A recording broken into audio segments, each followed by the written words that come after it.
MotoGP Qatar 2025. Nuansa aneh menyapa Lusail di seri keempat. Aroma berbeda tercium menjelang seri keempat MotoGP 2025 yang akan digelar di sirkuit internasional Lusail Qatar pada 11 April mendatang. Biasanya, sirkuit ikonik yang dikelilingi hamparan pasir gurun itu menjadi pintu pembuka musim balap paling bergengsi di dunia. Namun tahun ini, Lusail baru mendapat giliran setelah seri-seri penuh drama di Portugal, Argentina, dan Amerika Serikat. Ketika nuansa aneh ini dirasakan para penggemar, rupanya hal serupa juga dirasakan oleh Davide Brivio, bos tim Trackhouse Racing. Pria yang pernah membawa Suzuki meraih kejayaan itu mengaku ada sensasi yang tak biasa saat timnya bersiap menyambangi Qatar kali ini.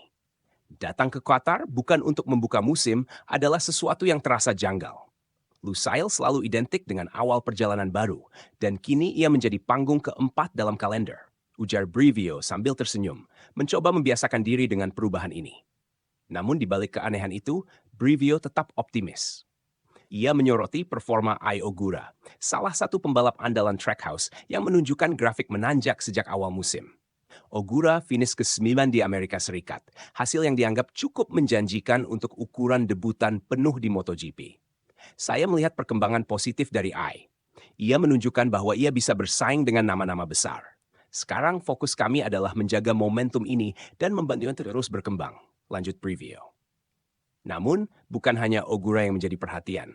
Raul Fernandez, rekan satu tim Ogura, juga menyimpan tekad besar di Lusail. Meski baru menempati posisi ke-12 di Amerika, pembalap asal Spanyol ini tak ingin menyerah. Baginya, balapan di Qatar bukan hanya soal hasil, tapi juga menemukan kembali rasa nyaman di atas motor RSGP. Awal musim ini tidak seperti yang saya bayangkan. Tapi kami terus mencoba, terus belajar.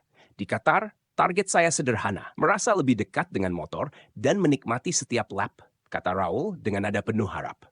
Baginya, menemukan kenyamanan adalah kunci utama sebelum berbicara soal podium atau gelar. Saya belum ingin terbebani dengan hasil. Saya lebih fokus pada bagaimana saya bisa terus berkembang dan menyatu dengan motor. Harapannya, jawaban dari kebingungan ini bisa ditemukan di Lusail. Sementara itu, jika kita melihat ke belakang, Qatar menyimpan cerita manis bagi Francesco Bagnaia musim lalu.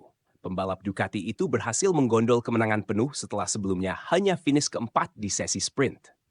Di belakangnya, Brad Binder dari KTM tampil mengejutkan dengan meraih posisi kedua, disusul oleh Jorge Martin dan Marc Marquez yang melengkapi podium.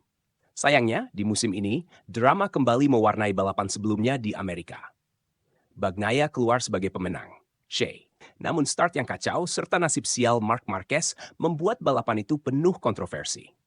Di tengah situasi tersebut, tim Trackhouse masih harus bersabar menunggu momen emas mereka.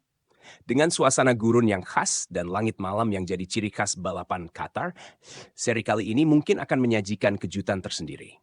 Apakah Trackhouse mampu mencuri perhatian di tengah dominasi Ducati dan KTM? Atau mungkinkah Raul dan Ogura hanya sekadar jadi penghangat persaingan papan tengah? Yang jelas, suasana aneh yang dirasakan Davide Brivio bisa jadi pertanda akan datangnya sesuatu yang tak terduga. Di dunia MotoGP, satu tikungan saja bisa mengubah segalanya. Dan Lusail dengan aura misteriusnya tahun ini bisa saja menjadi panggung lahirnya cerita baru yang tak pernah terbayangkan sebelumnya.